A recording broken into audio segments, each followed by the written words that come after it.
Yo guys, welcome to the Zelda Fiction. Today we are gonna see, what if Naruto got harem with Femme Kyuubi, Tsunade and Anko. Part 2. If you end up liking this video, please consider subscribe, so without further ado, let's get into the video. He walked through the city looking at the buildings to see if there were any weak points that could be destroyed by a tail and would cripple troop movement a little. So far he had only noted 3 paths that would be able to slow down any defenders if he released the Kyuubi upon the village. With a grin on his face he looked at the villagers who shot him cold looks. He felt the rage beneath their glares and he was glad to say that he too felt rage, but of a different kind. This rage within him was even more powerful since it made him prone to go into a fury, which could easily kill off most of the population of the village, with shinobi included.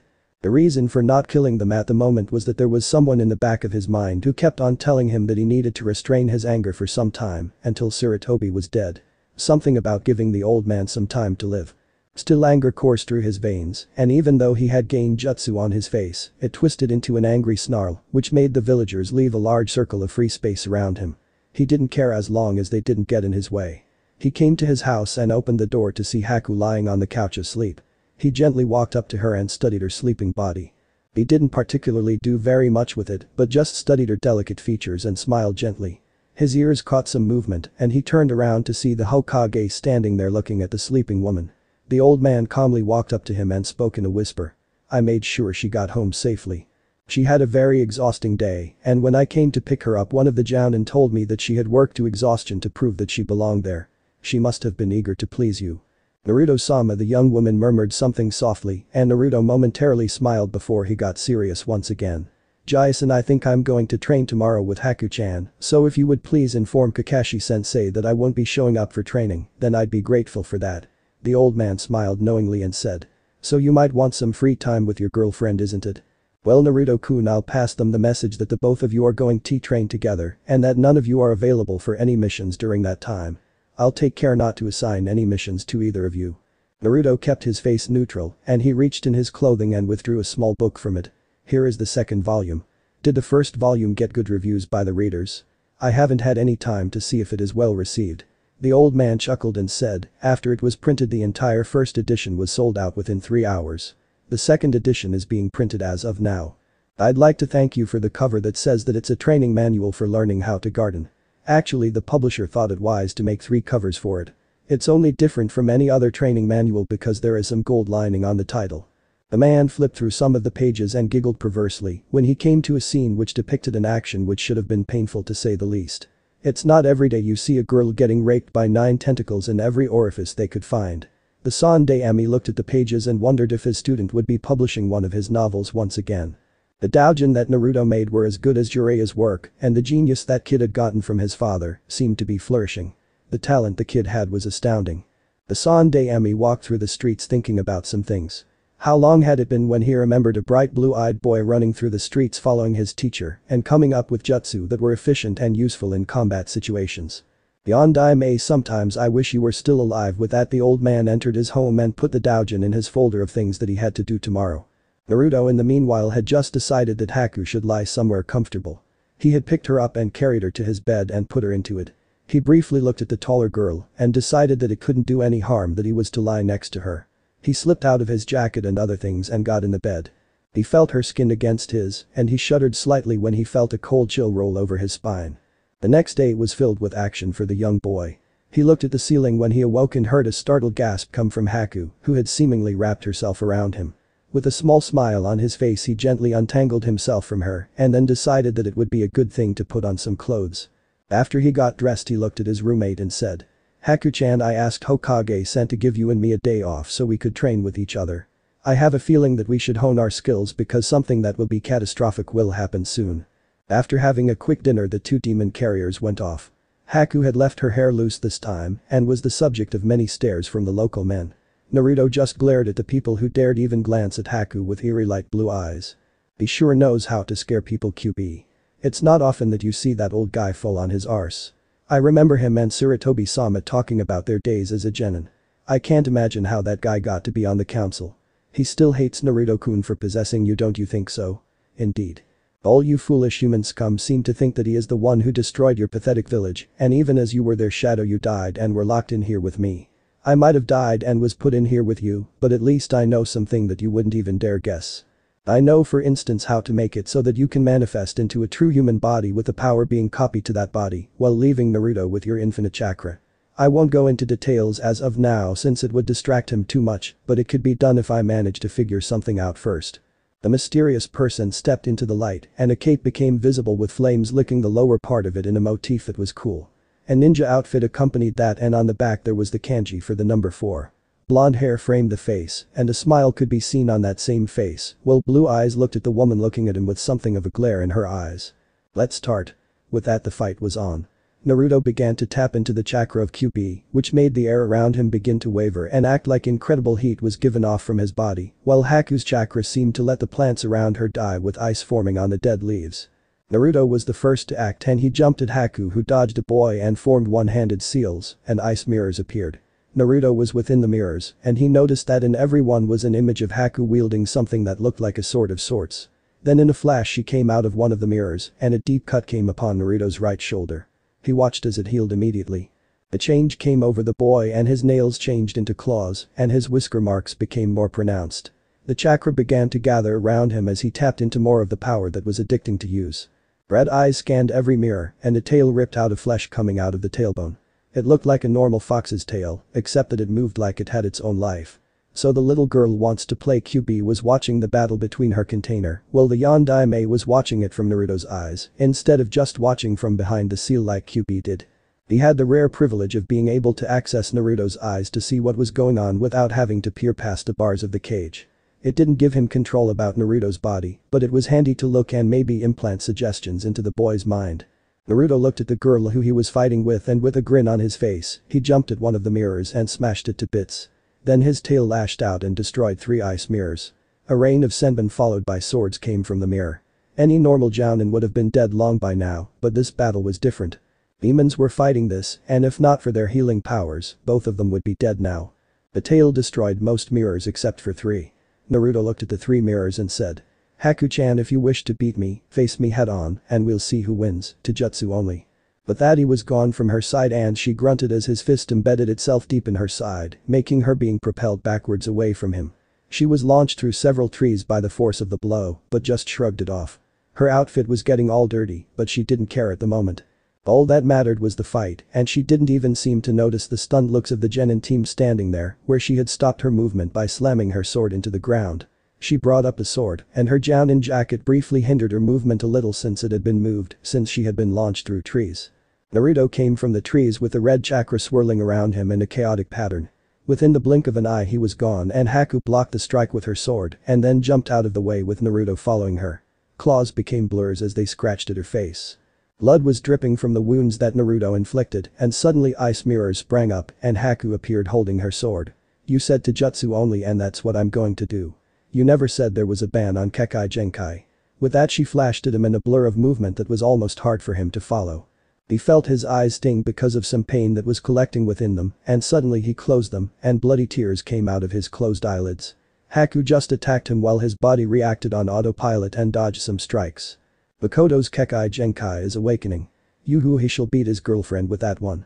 What are you so happy about? He has a Kekkei Genkai, so what? The Yondaime smiled and said. Normally it wouldn't be very much to think about, but if you think about it, you should realize what this means, especially with his Kekkei Genkai. Just watch and see what happens. The world slowed down around him as he opened his eyes. There was Haku-chan coming at him with her sword intent on stabbing him. He watched as she came at him in slow motion, and then when she was close he grabbed her.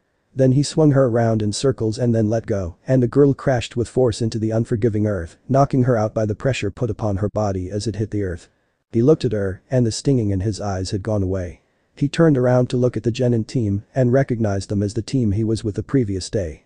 The 2 boys seemed to be stunned to see him take on a jounin, while the girl just looked with those wide eyes. Their sensei seemed to be looking at his eyes, so he said, "What?" She snapped her gaze away from those haunting eyes. They were red with 2 tomos in it. The Sharingan had manifested in the eyes of the carrier of the QB no Kitsune. To her this was a haunting thought because if word got out that the carrier of the QB possessed those eyes, someone might come and gauge them out to use the Sharingan. The only explanation for their appearance must be that the mother must have been one of the Uchiha clan, since no other clan had that eye. "Please close off the chakra flow to your eyes, Naruto-kun." She said it in a way that broke no argument, and she looked and saw that the eyes had returned to their normal blue color. She sighed and said to her team once Naruto had gone away while carrying Haku. I want none of you to tell a living soul that he has those eyes. If enemies find out about him having those eyes, then the secret of the Sharingan would be lost forever, since Naruto isn't as protected as Uchiha Sasuke. Do you promise me that you won't tell? And Kiba-kun, if you tell anyone for some stupid tucking reason, then I will track you down and neuter both you and your dog with a rusty knife, and then we'll put one of my worst genjutsu on you, just to make sure that you won't tell anyone again, ever. The boy paled and Kurenai knew that she had gotten the message through. Kiba was the only one who was a loudmouth and could probably tell anyone about them. Shino would be silent about this from the moment she told them to keep silent. Hinata would keep silent just because she was too shy to talk louder than a whisper. The fact that she trusted her teacher was also something that would help with the matter. But she really needed to work on her confidence. While Kurenai mused, Naruto was busy with getting the young woman in his arms back to some semblance of consciousness. He had tried shaking her gently, but she wouldn't awake. Deciding that it would be cruel to just throw some water over her to wake her up, he decided to do it in an alternate way. After all, QB had said to him that he should have some fun. He gently brushed some hair out of the way and decided that he should sit down for this. If she moved rather suddenly, it left the option open for them to crash onto the floor. Come on, son. Kiss her. Yondai Mei's comments rang through the small space that was the cage where he had been locked with the QB for some time. Said Yaokai was looking at the man while smirking in a vulpine way. Naruto-kun should try to please her. Maybe she'd even allow him to mate with her. That'd be a sight. By the way, now that we are talking about mating, where do you think your mate is buried, oh great moron? Don't call me a moron. People out there still think of me as the genius who saved them all from you. And I don't know where my wife is buried. You should know, since you knew that that prick took my wife and disguised her as his wife who died in your attack. While the unlikely pair continued their argument about the dead wife of the Yondai Mei, Naruto had decided that action needed to be taken, and he sat down on a bench close to the Shinobi Academy. He sat Haku on his lap and watched as her head moved like she were some sort of lifeless puppet. He lifted her head gently and kissed her on the lips softly. He was kissing her for about 10 seconds when he suddenly saw her eyes open. He looked into those brown orbs and watched as they looked at him with love. The idea of her loving him, a Yaokai, was laughable, but while she did look at him, he knew that she had feelings for him. She was the one who took the action after that, and she kissed him fiercely. Hearing a sound nearby, Naruto's head snapped in that direction to look at a certain Jounin wearing a hit eye over his left eye and his only visible eye without a Sharingan in it, expressing his mirth at having caught the pair in an intimate position. Could you please leave, Kakashi-sensei? I think I was busy here and we could do without your presence for now. With that, he glared at the older man, who just laughed and said, I just wanted to say that I understand it that you wanted a day off. I saw that Haku-sen was also free for the day and I put 2 and 2 together and went to find you. Naruto gave the man a skeptical look and saw a small cover of a book sticking out of the man's pocket. I take it Pinky will be blown away after she sees what you are reading right now. The manual for using the correct amount of fertilizer on pot plants, eh? I'd like to see Pinky's face when she sees that it is in reality a doujin made by Yuzuru Narutoki. Kakashi just nodded and said, I'd like to thank you for writing it. The artwork is truly sublime. I got it the moment it was published. Hokage-sama tipped me off when I went to see him because you had scheduled a break. Naruto nodded and said, well then, I'd like to think that you would be here for just a chat, but we got to talk. Why the he? Arg. My head. Naruto felt an ungodly amount of pain directly in his head and he blacked out after a few minutes of screaming his head off. He stood behind the familiar bars and there stood a man with blonde hair and the Hokage jacket that Sarutobi had once worn in an old picture of him taken when the man was around 40. The man looked familiar to him and suddenly he realized who exactly he was talking to. The Yondai Mei Hokage was standing right in front of him and he didn't even bow before the man like any normal Konoha shinobi or citizen would have done. The entire opposite happened. What do you want? Yondai Mei was taken aback by such behavior of his son. He sighed and said, I'm sorry I had to seal her into you, but I had no other choice. Else we would all have died. I'm sorry, son. That statement took away all of his mental faculties as the words were processed by his brains and the machine halted as the Yondai Mei had called him son. So he was the only son of the Yellow Flash of Konoha. Then the bastards could have treated him a lot better than they had done. He felt the rage once again boil through his veins and he looked at the man while he suddenly began to grow fur over his body while tails came from his tailbone and claws grew. QB sat there on a couch reclining like she had no worries in the world while only wearing a very thin outfit. Alright, what do you want, Tausen? Yondai Mei looked sadly at his only son and said, I want you to give Konoha their final judgment. If they don't change their ways, then I fear that I would be the last Hokage to ever grace this village, because destruction of the village would follow if they were judged to be condemned. Then his eyes looked into the red ones of his son and he spoke. I want you to find the grave of your mother. I want you to go there tonight and let Kyuubi take over. I shall make sure that she shall not destroy everything in sight. Your mother's name was Uchiha Mikoto. Although that was the name that she is buried under, her real name was Uchiha Miko. You possess the Kekkei Genkai of the Uchiha clan, son. I want you to use it in a time of emergency or when you need to win. Coupled with her power, you would be nigh invincible. He waited a few seconds to let all the information sink into his son's skull and then sighed. The time he had to talk to his son was short, but at least he could help out a little bit in the Chunin exam. He imagined it wouldn't be very difficult to just help him by teaching Naruto some of his signature moves. That way Naruto wouldn't need to talk with the man he had once called sensei, although it was rather funny to see the man getting launched up in the air by one of Tsunade-sen's punches. I'd like to offer you something that should benefit your training. I want you to use one of my moves in the Chunin exams so that you could show to the world that you are my legacy and not some sort of demon hell-bent on destruction. Naruto just raised an eyebrow and said. But I'm a yokai who's going to destroy much of the village before I'm either stopped by someone sealing me into some kid's stomach or I get bored and leave. Yondaime shrugged and said. Doesn't matter a thing, son. Know that I'll always be there for you. By the way, I wanted to tell you one more thing before I let you return to consciousness. If you are going to have sex with her, then I'd like it if you used protection. Think of it as a worried father to a son who never had the talk but instead managed to get the attentions of a kitsune. And if you meet an old guy who calls himself the Holy Sennin of Toads or something, give him a kick right between the legs, would you? I still haven't forgiven him for even trying to make me spy upon women bathing as training for my stealth. Although I and your mother met while I was doing that, he still deserves to get kicked inside one of those baths. Naruto nodded and the Yondaime smiled kindly upon his only son and said. If you ever meet a woman named Tsunade, I want you tell her that Arashi said that she'd need to know that Jiraiya has peeked on her and her assistant.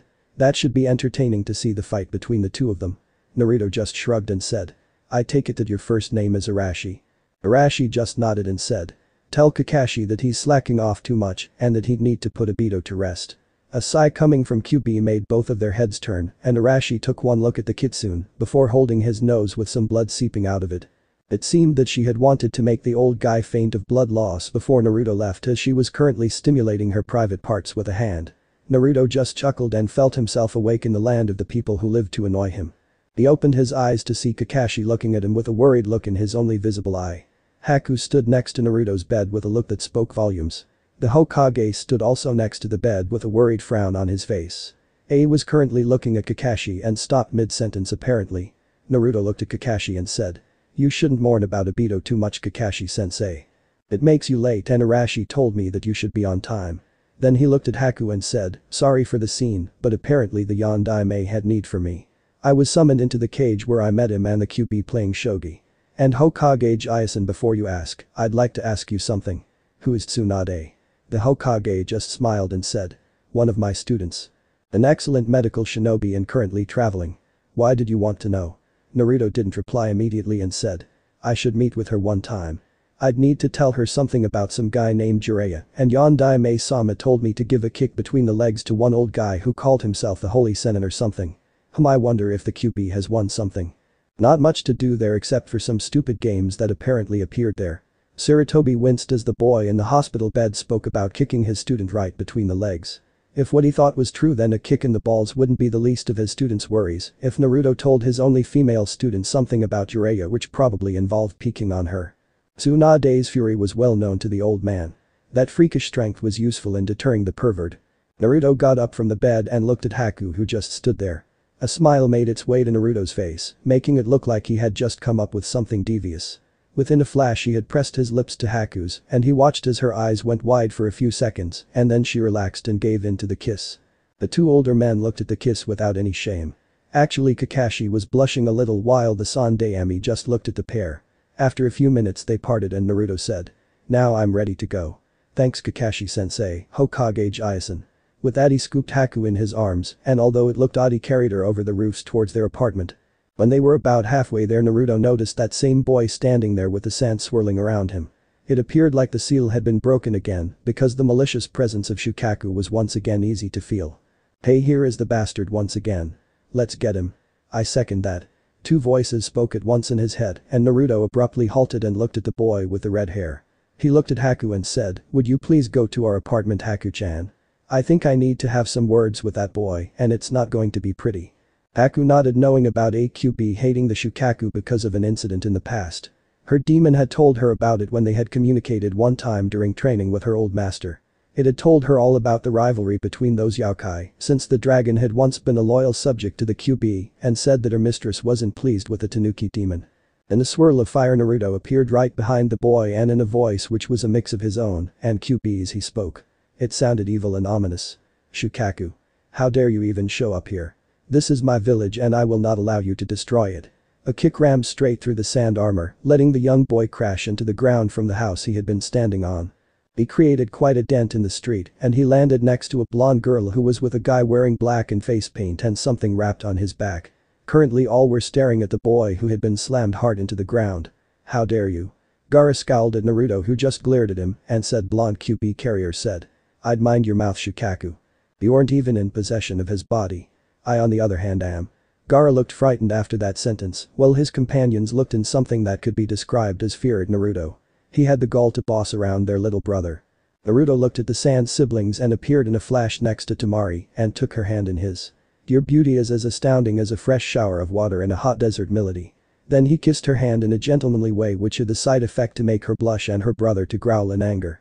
Gaara was still pale at the revelation that Shukaku's worst enemy was here and could be unleashed at will. But why did he act that way with his big sister? And why the hell was she so red in the face? He filed that away for later. Temari looked at the cute boy who had kissed her hand and the blush that heated her face increased. They didn't have such boys in Sunagakure. Well, at least none who dared to talk that way to Gaara. Actually, she never had met a single guy who could talk to Gaara and even insult or hurt him in any way, and this one had just managed to do that. "May I perchance know your name, miss?" he asked her and looked her into the eyes. She smiled kindly at him, which drew wide eyes from her brother Kankuro, who never had seen her smile at any guy who tried to get her to go out with her, because she usually blasted them away with one big gust of wind of that blasted fan of hers. "My name is Sabaku no Temari," she said shyly, and Kankuro's eyes widened. She had never spoken like that. Naruto took that as a cue and said, "Pleased to meet you, Temari-san. My name is Uzumaki Naruto." He gave her a dazzling smile which made a nearby Jounin dressed in green spandex rave about the power of youth and the explosion of vitality and youth. A student dressed in the same spandex outfit but just a few sizes smaller wondered if he could be such a great guy too. Naruto just smiled at her and said, "Are you here for the Chunin exams?" he asked, and she answered, "Hi Naruto-san. We are here to represent our village of Sunagakure." That moment there was a pink-haired girl coming onto the scene and she pointed a finger at the pair and spoke with that loud and obnoxious voice. "There you are." Naruto looked at her and said, "What do you want, Pinky? Should I tell Haku that you acted all rash once again? I'm sure that she would punish you quite severely, especially after you made it pretty clear that you wanted nothing to do with her being from another village and all. Are you going to do the same to Temari-chan here?" Sakura looked at the boy in front of her who had just insulted her. Then inner Sakura came out and screamed inside her head. "Punish him for his insolence. Smash his skull." The outward action of Sakura was a physical one. She stomped up to Naruto, not unlike some tomboy in another dimension who was doing the same to a pigtailed young man. Then he was thrown backwards by a smack to the face. A look of cold hatred came upon his face and Arashi's eyes widened. He had to step in or else the entire village would be slaughtered by the act of that foolish girl. He knew that his son wasn't the calmest person on the face of the earth. In reality, he could ignite in anger at almost anything that irked him enough. A change washed over Naruto's face as Arashi took over and grabbed the girl's wrist and said, "That's enough, young lady. You have no right to hit me. In all my years I have never seen one such as rude as you are." The voice was deeper than she knew and she looked at the young man who she was assaulting. He had the same look around him as her teammate, but something was off. This man was obviously older from the manner of speech and of course the fact that his strength was greater than Naruto's. She looked at the face and saw that it resembled Naruto's and deduced that this must be the boy's father. "Gomenasai, sir. I meant to hit my teammate for being obnoxious." Arashi's eyes narrowed and he took a deep breath and said, "Have your parents never taught you to bepize the situation before storming into something?" Seeing Sakura nod in affirmation, a creepy smile made its way onto the Yondaime Hokage's face and he turned around and looked at his predecessor who had just arrived. "Sarutobi-sama, please allow me to teach this girl some lessons in manners. I'm sorry for leaving the village, but I'll have you know that I fully support my son in his authoring." A perverted grin came on the Yondaime's face, but it left soon. The Hokage just looked amused at the Yondaime and was about to say something but was rudely interrupted by Sakura. So you are a Nukenin then? So Naruto's father is a dirty and slimy bastard of a Nukenin. Sarutobi looked stunned at that and watched as his successor turned a brilliant shade of red in anger at this girl. Ah well, she brought it upon herself. Arashi had enough. So she dared to think that he, the greatest of all Hokage of Konoha, was one filthy Nukenin, eh? That would need some retribution. Little girl, if you were to look at the Hokage monument, tell me which face is next to the Sandaemis. He spoke in a dangerously low voice. The Yondaime, of course. Then she turned to look at the face of the Yondaime and then looked at the monument.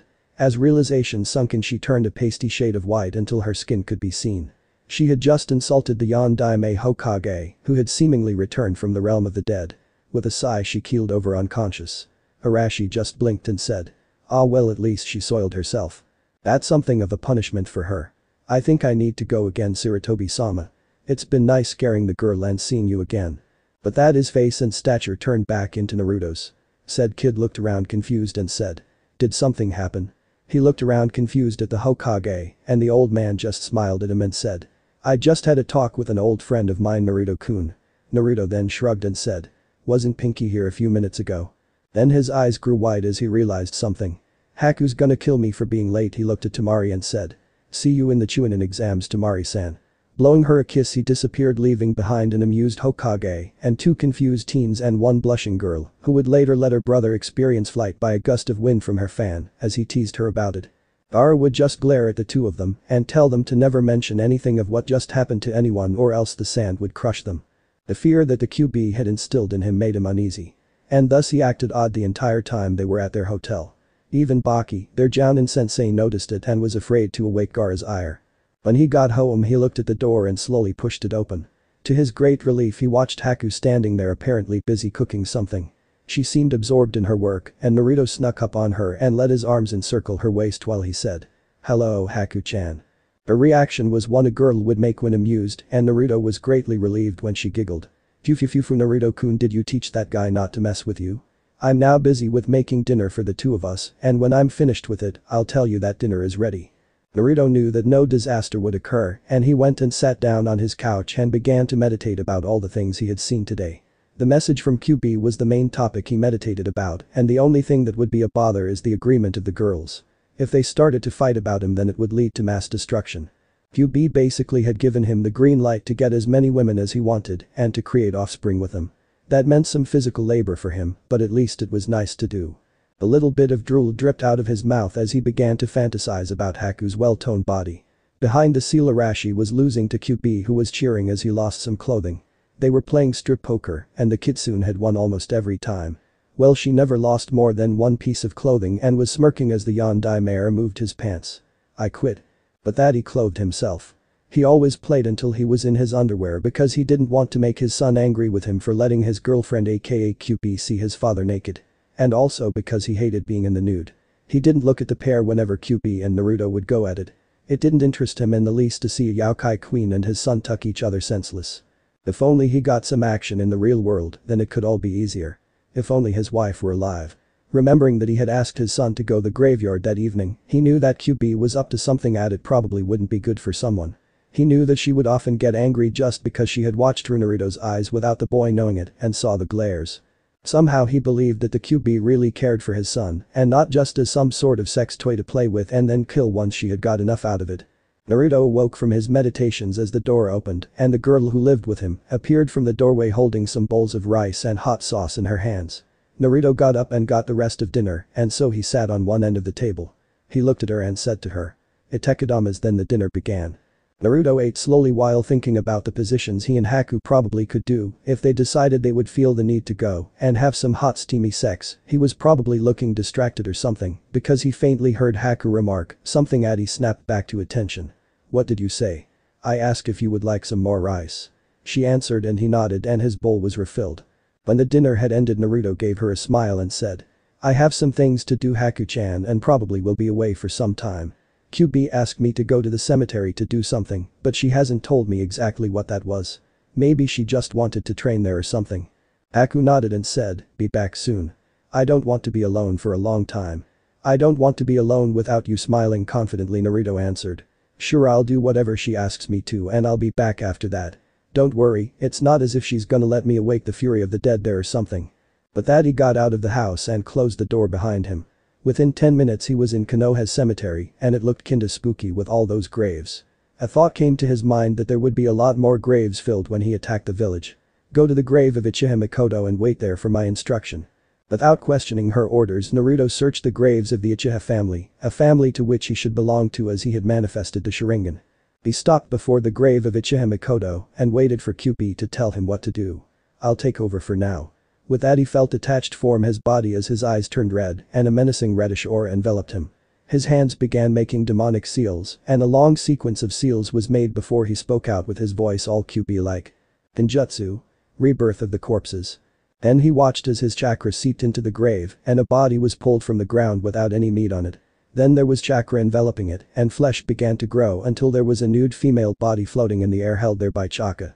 Then the chakra disappeared and Naruto felt slightly faint. He began to sway in the wind like some leaf and he suddenly lost his balance and fell on his ass because the chakra had literally burned through his chakra coils at a pace which was enough to kill someone lest they had some regenerative properties like he had.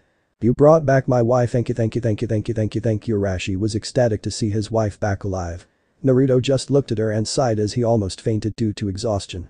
His mother stirred and opened her red Sharingan eyes with only 2 dots in it. Where am I?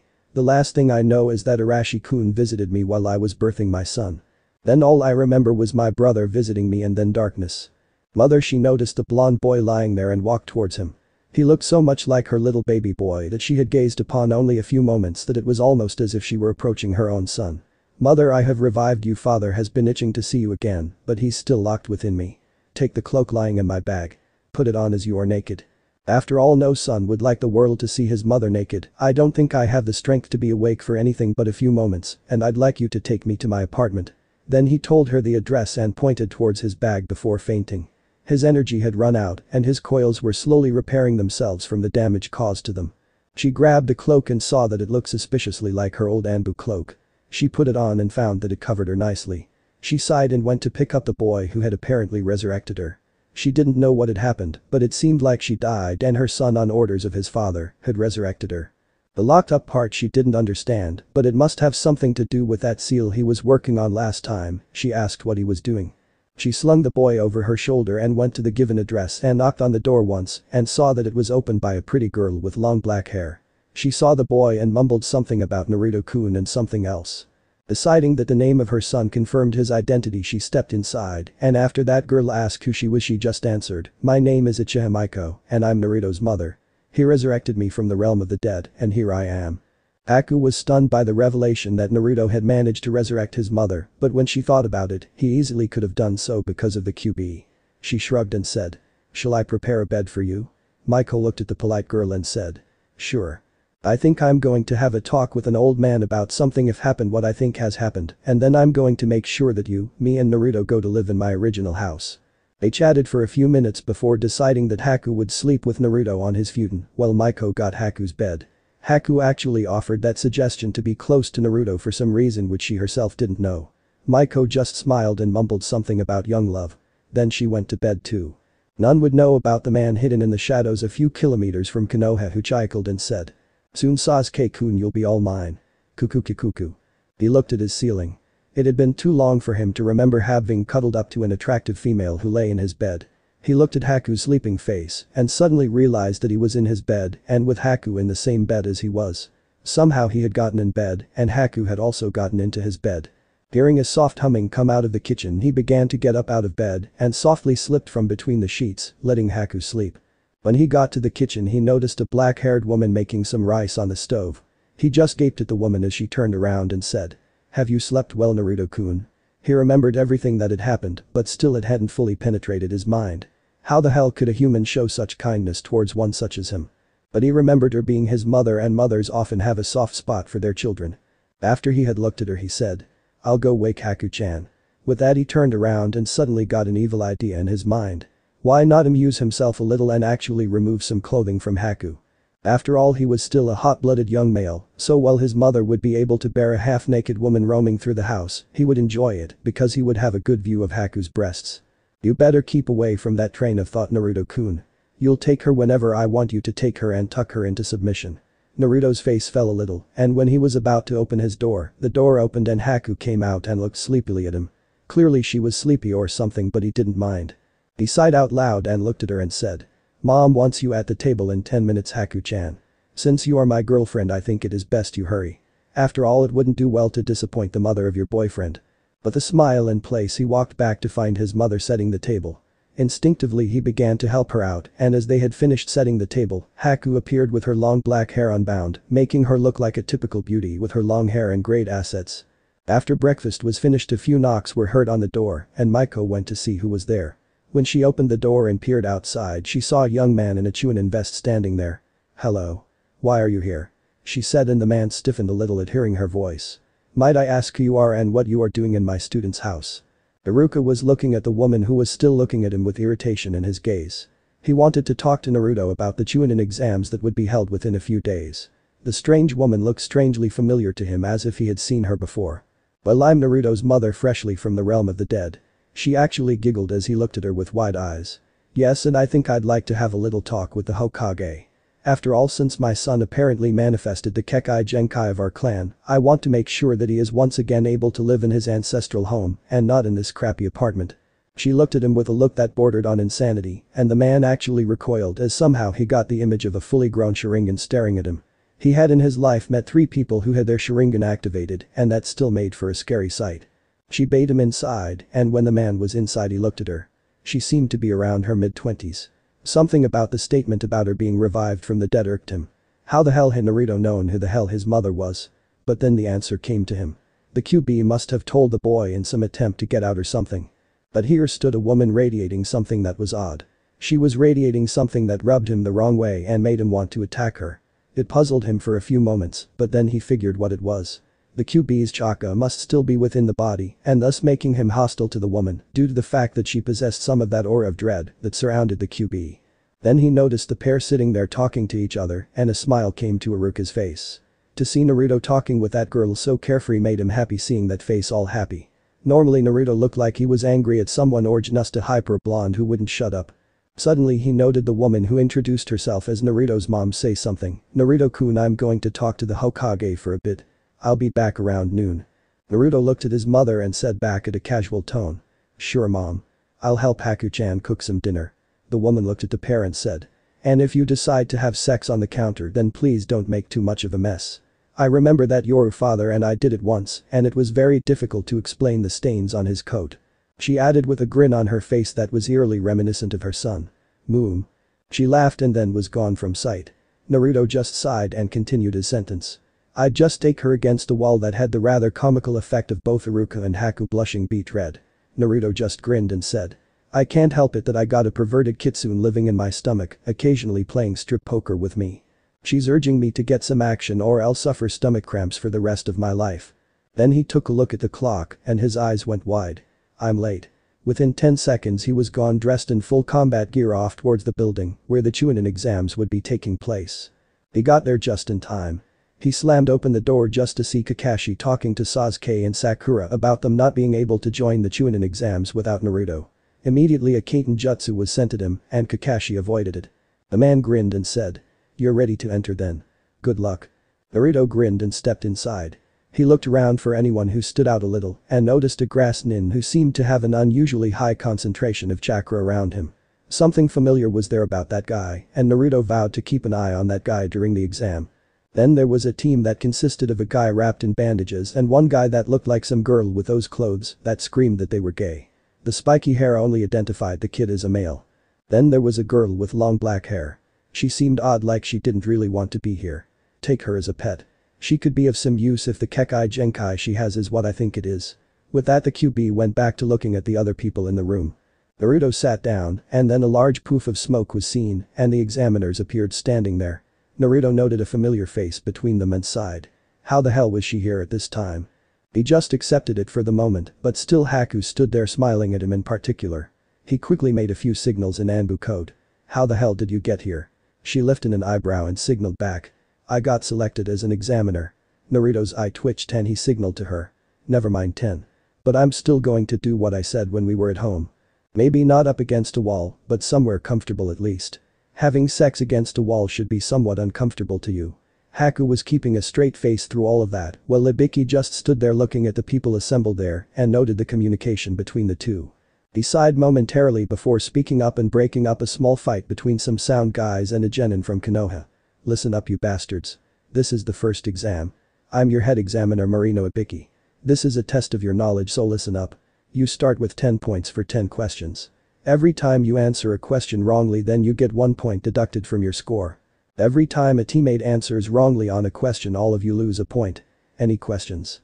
Nobody had a question and sheets of paper were given out to the genin who set to work. Naruto looked at the sheet and sighed. These questions would be too difficult for normal genin, so he would have to cheat. There is that girl sitting next to him who is using those weird bleak eyes. Don't worry, all will be fine, Naruto-chan. I'll take extra good care of you. Let's show all of those worthless humans what a real Yokai is capable of, shall we? With that, a dreadful chakra appeared around Naruto. It was invisible, but it could still be felt. Dread was seeping through everyone in the room except for Naruto. He felt totally at ease, as if he were in some sort of trance. He looked at the sheet and began writing the answers down and added a small note to the bottom of it. Ibiki-san, the next time you try to intimidate us or something, try to at least use some of your killing intent. It makes it a lot more believable. And if you did use some, I didn't feel it. Yours sincerely, Uzumaki Naruto. But that done, he stopped emanating the aura and he watched as several teams quit immediately. He grinned with his eyes briefly turning red for a second, which went unnoticed by everyone. Then the last question was announced and Ibiki said that everyone passed. Then the glass of a nearby window shattered and a woman named Mitarashi Anko jumped through the window wearing a cheerful smile, with most of her clothing covered in blood and other gory bits. Hi people. It's me, the incredibly sexy and still single Mitarashi Anko, and the examiner for the second part of the exam. Naruto looked at her for a moment and stated quite loudly. No wonder you're still single. You're so insane that nobody wants to be around you. That reserved a glare for him and she said. Who the hell do you think you are? Naruto looked at her and said. Uzumaki Naruto, and probably the only one who would ever classify you as a damn hot woman. What I just said was just the general opinion about you. She raised an eyebrow and said. Ah well, at least if there's one person who thinks I'm hot and sexy, then I can't complain. And are you offering to become my boyfriend or something? Naruto just looked at her and said. Except that my mother would say something about me associating with the likes of you, yeah. I'd love to hear you scream my name as loudly as possible. But that, he flashed her a grin which held razor-sharp teeth which blinked in the light and obviously scared the hell out of every genin in the room except for the one with the silver hair and the glasses and the grass nin and Gaara. Please stop with the foreplay, Anko, and get to work. I'm sick of you diliddling with some guy who is younger than you. That earned Ibiki the glare of the Takebetsu Jounin and of the container of the QB no Kitsunes, whose eyes became two red pits of hell itself. You dare say something like that to me, you lowly mortal. Ibiki looked at the glares from both the QB as well as Anko and sighed. Just get on with it. I want to go back home to my nice torture rooms. It's so much fun torturing the hell out of Nukanen that I hate giving exams. With that, the man disappeared in a poof of smoke. Anko turned to the genin and said. Alright guys, let me tell you something about the next exam. This time it will be taking place in a few days, so you'll have some time to rest up a little and prepare yourself for what's to come. I'll cut you in half at least. It's so exciting seeing young kids like you get butchered. Kuku. The creepy laughter that came from Anko's mouth was a clear indication that this woman wasn't sane anymore, and most genin except a few who didn't feel fear pushed themselves as far away as possible. I want all of you to report to Area 44 in 3 days. See you then. With that, she was gone as well as Naruto. Haku disappeared only moments later in hot pursuit of the maniacal woman who had grabbed her Naruto-kun. While not being a pervert, she really did want to do it sometime just to feel what it was like. She wasn't about to let some woman take her Naruto-kun. He looked as the roofs of Konoha flashed under him. He didn't know why the Takebetsu Jounin had decided to grab him, and he didn't want to find out, but the hail of Senbon was a good indication that Haku was in hot pursuit. He sighed briefly and then decided that he didn't want to do very much except to enjoy the show. Give him back.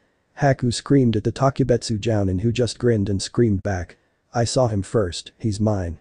A hailstorm of Senbon was the only answer to that, and Anko had to duck under them very fast or she'd be hit by them. In another part of the village, another scene was taking place. Get here, you old geezer. With the Sharingan in her eyes spinning madly, she threw an unfortunate Anbu right at his companion and sent the two of them to the floor. The woman was a force to be reckoned with because she was now single-handedly bringing down 3 Anbu. Being a former Jounin, before dying she possessed the skills to take on up to 4 Anbu. The Hokage appeared on the scene only to duck as an Anbu went sailing over his head. Please calm down, miss. He saw her turn towards him, and his eyes widened marginally as he saw the spinning Sharingan. Suddenly his eyes went even wider as she appeared in front of him and shouted right in his face. How could you let my precious little angel live in that dump that he called home? The killing intent of an enraged mother was washing of the Hokage, and he briefly considered his options at the time. This woman was distraught about something, and the only way that this could be solved was to ask what the hell was wrong. What do you mean, miss? My son Kazama Naruto, carrier of the greater Yokai QB, was living in a goddamn dump, Sarutobi. I want him in his ancestral mansion by tonight, or else I'm going to take this to the council. I, Kazama Maiko, wife of the deceased Yondaime Hokage, wish that my son aka Naruto will live in the home of my family, aka the Uchihas. The Sandaimi's eyes looked at the woman and said. That's impossible, Kazama Maiko died in childbirth. Her eyes flickered briefly and she said. Well, my little angel resurrected me by some miracle or something, but I don't care. All I want is that the three of us get to live in the Uchiha mansion with any of my remaining family if they are still alive. The Hokage scratched himself behind his left ear and said. Well, the only Uchiha that still lives there is Uchiha Sasuke. Technically Naruto and he should be cousins due to the fact that you are Makoto's sister. I think that Sasuke would like some company since his brother killed off most of the Uchiha when he was 13. The poor boy has since then been obsessing about killing his brother. Maiko shook her head sadly. My prick of a brother would have done anything to keep that from happening. Itachi was a good kid, he wouldn't do such a thing unless it was necessary for the clan. What I remember is that he used to be such a happy kid. Let me go. A screaming Naruto was dragged past the window by Anko, and Haku was in pursuit, with several Senbon flying past the window at Anko, who was now sporting a few scratches. The Hokage and Maiko just looked as the threesome sped past, and Maiko could not help but make a remark about it. He's so much like his father, always getting the attention of multiple ladies at the same time. I wonder if he's going to do the same like we used to do, letting another woman in our bed from time to time. That moment was the time that the Hokage's nose exploded in a shower of blood. Maiko just grinned and said. Still a hentai nah? With that she left, making sure to leave a note that they were going to live in the Uchiha mansion and that there was nothing he could do about. Naruto just looked in amazement as he felt snakes fly past him as Anko initiated her counterattack, and he watched as they missed their target as Haku summoned up an ice mirror. He sighed and just wanted to get away. For the first 10 minutes it was actually nice to see the fight between the women, but now it was getting rather annoying. You should feel honored that you've got 3 women fighting over you. The voice of QB drew him out of his daze, and he mumbled something that sounded something like, what the tuck? He looked at Anko, who just wore a maniacal grin, so much like his old sensei, who had taught him that game jutsu and a few ninjutsu. It really was a shame that he had gone away suddenly, since the man hadn't stared at him with the usual hatred of the villagers and shinobi, but rather regarded him as some sort of study object. The man had been so kind as to invite him in his home a few times, where he met a girl who was older than him. He guessed that her age would be around 17 or something. The man had often called him one of his prize students, as he completed a jutsu he was taught by the man. They mostly had a relation to snakes or were emulating poison or other things like that. The man's long black hair had often been arranged in a mess, as the man had practiced with a young girl and began to praise her on her progress. Then suddenly the man had left and the girl had seemingly disappeared too. She smelled kinda like Anko.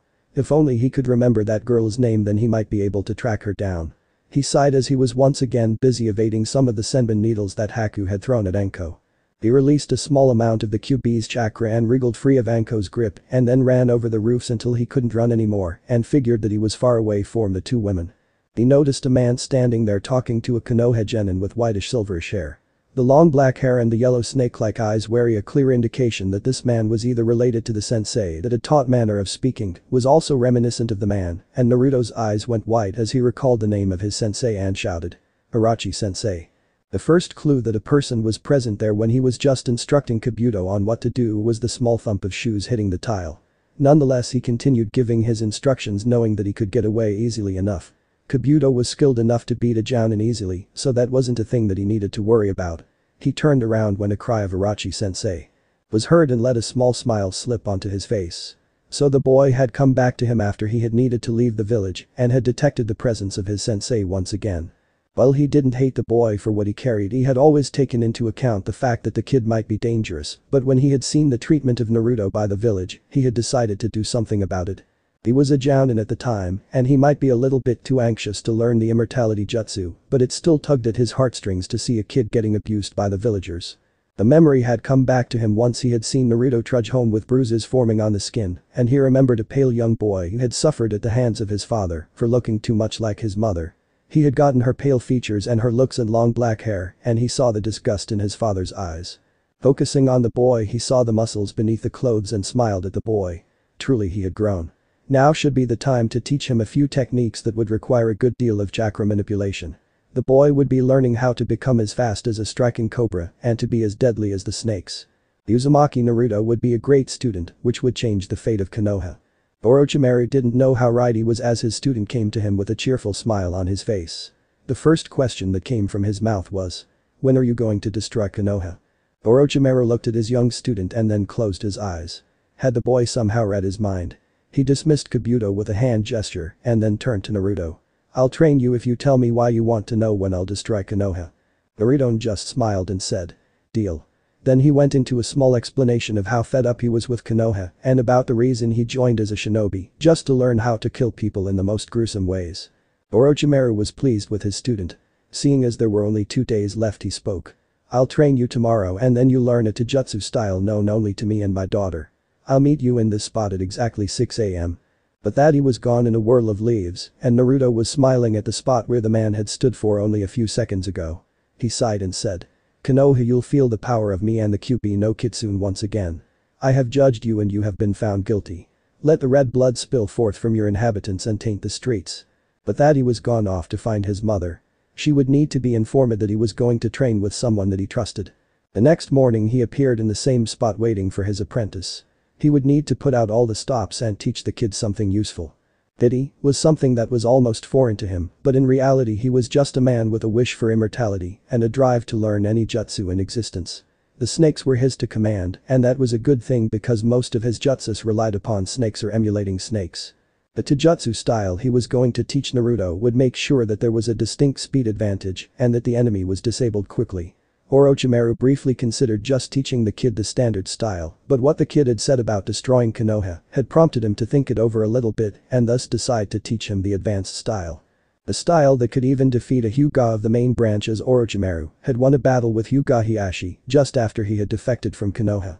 His apprentice appeared right on time and not even exhausted. He studied his apprentice carefully and noticed a mark on his neck, what seemed to be a hickey or something. Raising an eyebrow but not commenting on it, he just said, "Let's go, we're training at the ground I trained at. I'll instruct you in the style there." Naruto wondered what his sensei was up to. The man seemed to be distracted or something and was not at all focused on him. Perhaps something had happened to throw his plans into disorder. He always seemed to be mulling over things whenever Naruto saw the older man, and Naruto just heard the man speak about a training, briefly thought about how he would learn under the sensei. He had briefly caught a glimpse of him and his daughter training, and what he'd seen made his heart swell with excitement. "You weren't very excited in the last few days. You haven't even come to visit me and I'm getting bored with beating your dad in poker. Come on, I want to talk. I don't even care if you summon me into the real world to do so, I just want to feel you in me and feel your sweaty body on mine as we both are feeling the ecstasy at its highest peak." The QB let out a perverted giggle as she thought about it. Naruto just mumbled something under his breath about horny kitsunes and that they never have had enough but continued following his teacher. Orochimaru stopped at the training grounds and then stood there and a Konoha Hittite was tied around his head. He looked at his student and said, "You're going to learn a style of taijutsu that relies on speed and pure fear. It allows you to kill someone from a distance by either paralyzing his body and then using a kunai or something that can kill as a weapon and either cut the throat or impale the forehead. The only requirements to learning this are that you will need to use this style at least once on an opponent to make sure you know it. It won't be easy as this style isn't learned within a day or in a week, but since we only have 2 days I'll make sure to at least teach you as much as possible." Naruto just looked at the man and then said, "Sure. Teach it to me and I'll have it down within the day. I learned Kage Bunshin within 4 hours, so this style is no different." Orochimaru just nodded and began to slip into a battle stance. Then he attacked a training dummy with speed that was barely visible to the naked eye. The training dummy turned into dust as Orochimaru stopped and Naruto could see that the man wasn't even exhausted. That was a small sample of what the style can do. "Now you try it." Naruto got into the stance that Orochimaru had used and the man looked at him with an eye that scanned for any flaws. "No, you are doing it all wrong. You need to bend your leg a little bit more to gain more speed. And your hands are in the wrong place. Try it like this." Orochimaru got into a stance which Naruto copied almost exactly. He watched how the man's legs were bent and took notes on how he held his hands. He looked at the dummy in front of him and watched how his sensei slowly went through the attacks and not utilized all his normal speed but just went extremely slow for him. Naruto just watched as Orochimaru's hand shot out and rammed through the dummy's shoulders. Obviously what was slow for Orochimaru was fast for a normal genin, even with a QB sealed within his stomach. Naruto sighed and tried moving like his sensei. He rammed his hands within the dummy but slightly missed some points where his arms were to hit. Orochimaru just gave him a disappointed glare and then promptly instructed him on how he could make sure that everything would work. By the time that noon had come around, Naruto could execute an attack so that it hit 60% of the time. The Orochimaru, he was just a tool or something like that, but if he played his cards right he could reap the benefits. Orochimaru was a cold-hearted bastard just like himself but seemed to possess some traits like kindness, but it was locked away very deep within the recesses of his soul. He never seemed to get used to his sensei's creepiness as it just clung to the man like a cloud of flies to a dead body, which is bloated from all the gases that heap up inside of it. He looked at the training dummy once again and summoned up all of his willower and then rammed his hand straight through it and did the combo move and even began to improve on it so it could be used better without losing speed. Instead of the shoulders he aimed for the arm muscles in case the opponent decided to block. In real life it wouldn't have mattered very much, but this time the dummy's arms were blown off by the impact and Orochimaru found it fit to comments. A rather nice variation on it, although I'd like to tell you that that was the follow-up combo that I was intending to teach you. I see that you've successfully utilized the brains you seem to possess and have found the follow-up within a mere training session. Now I'll go through the forms that you'll need to master by the end of the day if you want to learn the style before the time limit is up. But that Orochimaru looked at another dummy and Naruto could feel killing intent stream out of the man and at the dummy which had no effect. Then Orochimaru drew a kunai and it lodged within the dummy's forehead exactly. Naruto just looked at it and scoffed. Is that everything? Then he looked at the dummy and focused all of his hatred and killing intent for Konoha on the dummy and an even stronger killing intent was generated. Naruto grabbed a kunai with a white knuckle grip and threw it at the dummy's forehead, which literally exploded as the kunai was covered by a small amount of chakra when Naruto had thrown it. A few claps came from the side as Orochimaru looked at his student's work. Wonderful, Naruto-kun. I'm glad that you have gotten it so quickly. But now I must depart or else they might even try to arrest me for trespassing on Konoha property. If they see you training then they'll just assume that it was your aura or something that can be explained by the QB. I'll see you tomorrow around the same time as today on this training field. Tomorrow we will train until dusk, is that understood? Naruto just nodded and the man teleported away in a swirl of leaves. Naruto just picked up all the kunai that had been left on the field and then went home. He looked at his mother who stood there waiting for him and she said, "We're moving out. Come on." He gave her a look and just followed. They walked through the streets with Maiko dressed in a typical jounin outfit and not receiving any glares while he was dressed in black slacks and was being glared at. He sighed briefly as they passed another crowd of hatred-filled villagers and when his mother led him to a large mansion with a fan embroidered upon its wall she said, "I lived here a long time ago. I wonder how my little nephew is doing." At that same moment Sasuke rounded the corner and looked at them and said, "Dope, what are you doing here? This is private property." Maiko turned around and said, "You must be little Sasuke-kun. I have heard so much about your pregnancy from my sister. You must have been adorable when you were born." Sasuke just stared at the strange woman dressed in a jounin uniform and said, "Excuse me. I don't think I ever met this sister of yours, so I would like it if you disappeared from my house." Maiko got a twitching and bulging vein on her forehead and said while activating her Sharingan, "Listen well, young man, I will not be talked to in that way. I may not be your mother, but I am at least your aunt and that means that Naruto is your cousin. So be polite against him and me and we'll get along fine. Got it?" Sasuke just gave a small nod of acknowledgement and then went back inside, muttering something about how vengeance would not be delayed. I liked Itachi better. At least he knew when to talk to his aunt with his shoulders straight and looking me in the eye. This little brat only makes me feel uncomfortable. I'll get some manners into the kid even if I got to beat them into him. But that the two Sharingan users, mother and son, went inside the large mansion to get settled in. Haku would come later to get her own room and Naruto went to bed immediately to get well rested and be in top shape for the training that would occur the next morning till evening. She looked at the raven-haired boy in front of her. She had summoned him into this room with the intent to teach him a little bit about respecting his elders, especially since she was now officially the clan head due to her statues as the eldest Uchiha still alive. She looked at his form and then said, "Sit, Sasuke-kun." He seated himself on his knees and then bowed like it should. But still his form was a little bit off. He looked at her with defiance in his eyes, and she mentally counted to 10 after closing her eyes and then looking again at those defiant ones. Sasuke-kun, you need to make yourself free of all emotions and just behave like any heir to a respective family should. His only answer to that was one short message. HN. She looked at him and hoped that some sense could be talked into the kid. She'd seen her son go off to train with some mysterious sensei and then had taken Sasuke into her room to teach him the etiquette of the family. Naruto was busy trying to correct his stance when he heard a voice in his head. Want to have a little bit of help, Naruto? I'm here for you. And since I was Hokage once, I can teach you one ultra cool move which will surely grant you the place of Chunin if you show some intelligence. Arashi looked from his prison cell at the man teaching his son on the outside and said. I don't think Orochimaru can be trusted very much. He defected from the village and thus is a Nukenin of S-class rank. Maybe you should just do what that nice girl suggested and just do a threesome. A smack was heard and QB's voice interrupted Yondaime's speech. Make that a foursome. I'll be there once you are going to try and tuck some girl. The mental cheering for a foursome or at least some sex went on for the better part of the morning. Sakura and Ino were both coming to visit Sasuke-kun to profess their eternal love to the boy. When they got close to the Uchiha estate, they heard some strange sounds. Something like a whip being used on someone who was crying out in pain. For a moment they listened and then they noticed that their precious Sasuke-kun was the one crying in agony. Ino, pig, I'm going to rescue Sasuke-kun. But that Sakura sped towards the place where the sounds were coming from and just slammed open the door to wander into a spectacle which she would hope to see again, but then with her in the position of Sasuke. He was being spanked by an older woman who kept spanking him with her hand. It was actually pretty funny to see such a tough guy break down from just giving him a good spanking. It would actually teach him to do something good for once. Her Sharingan took note of someone entering the room she was in and then looked at the person in question and saw a young pink-haired girl and mentally noted that this must be the girl that was on Naruto's team. She took note of the look on the girl's face and saw that there was shock within them and some surprise and surprisingly some lust in them. Then a blonde girl came in and noticed the scene. That was the moment she decided to speak up. May I please know who you are?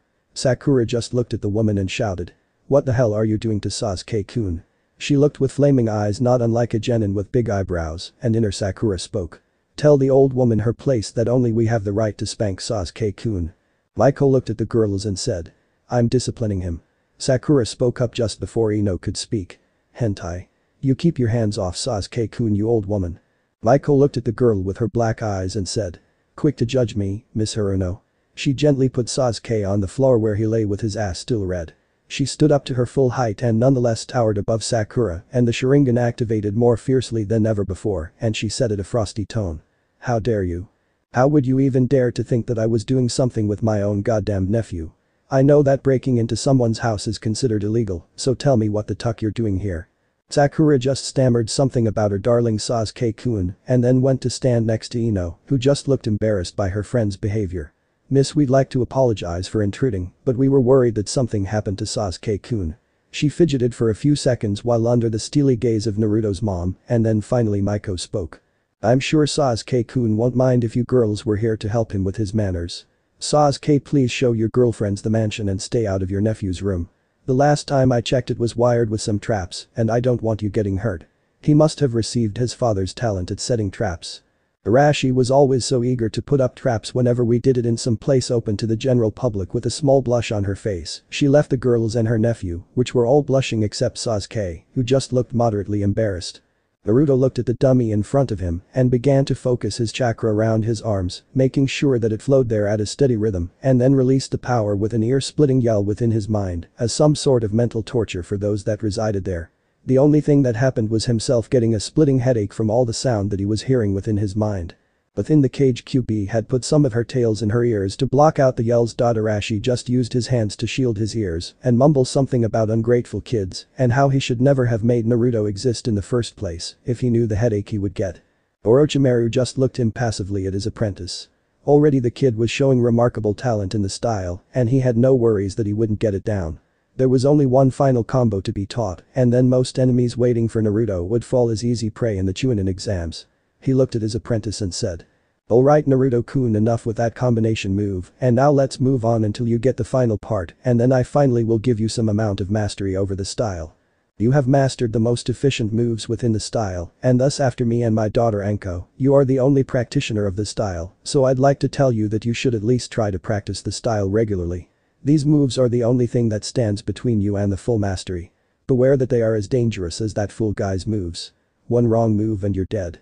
Open all 6 gates like I taught you to. The QB should be able to take most of the damage to your body away. This is solely a killing move.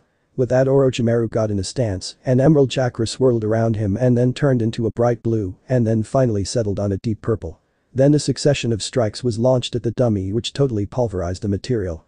Naruto just looked at it and then shut off his Sharingan. So far Orochimaru hadn't noticed his usage of the Sharingan, and Naruto was happy for that because the man would start harping about unfair advantages. He began to open his demonic gates courtesy of the QB and then opened up the 6th gate, which made a red chakra flow around him in a chaotic pattern, making bits of dirt turn into dust and nothingness as the awesome power was released into the air. Then with a battle cry Naruto attacked and then the dummy jerked back and began to turn into dust. The slight widening of his eyes betrayed Orochimaru's only small discomfort as he looked at the remains. As if by some sort of strange phenomenon, his student managed to channel unholy chakra in the attack and thus improved on the technique by adding an unknown amount of power. Think of what could happen if used against an opponent. The results would probably be devastating.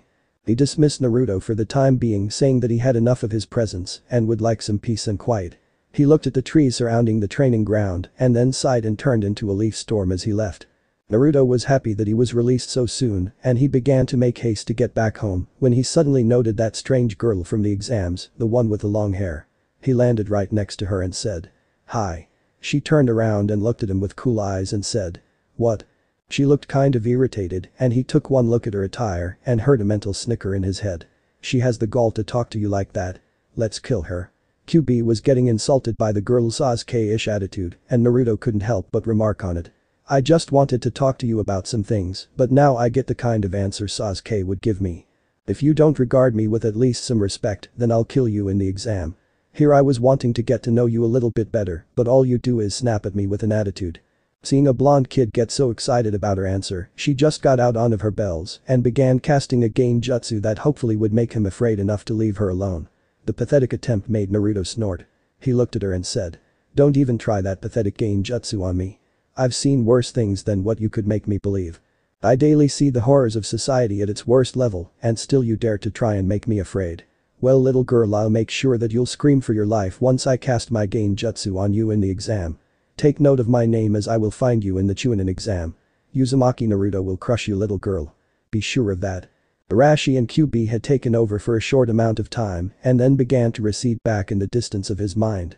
Naruto looked at the girl with crimson eyes and said, "I'd like to know the name of the one that's going to die by my hand. Not even Orochi-sensei can make me abandon this course of action. Though you are of his village, I will not show any mercy." This kid was trained by Orochimaru-sensei. Oh shit, I may be in trouble now. Well, let's give him my name and then let's get out of here. I don't want to be around this blonde freak.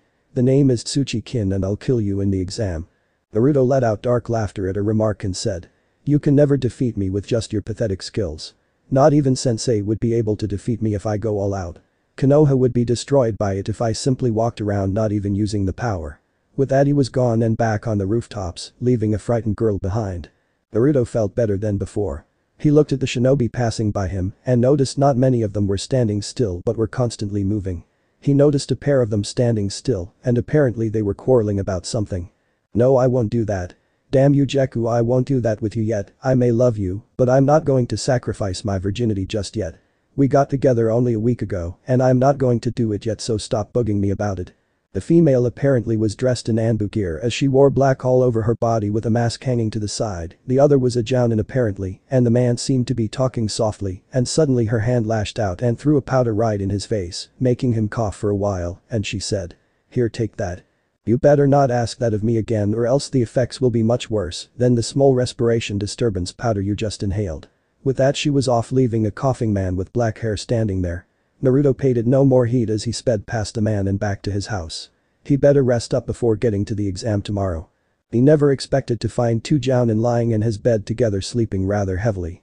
He just raised an eyebrow at that before wondering how the hell both Anko and Haku would ever get into an agreement. Little did he know that the pair was put into that bed by his mother, who'd gotten annoyed with the two women. Naruto just slipped into bed and went to sleep, ignorant of the fact that both women would love to take advantage of him if they got the choice whether to sleep with him. The morning would bring some surprises for all of them. The end. So how was this part? I hope you like it. And if you like it, share this part with your friends and like the video too. And don't forget to subscribe our channel for daily awesome fanfiction. Okay, it's time for me to go. Bye bye.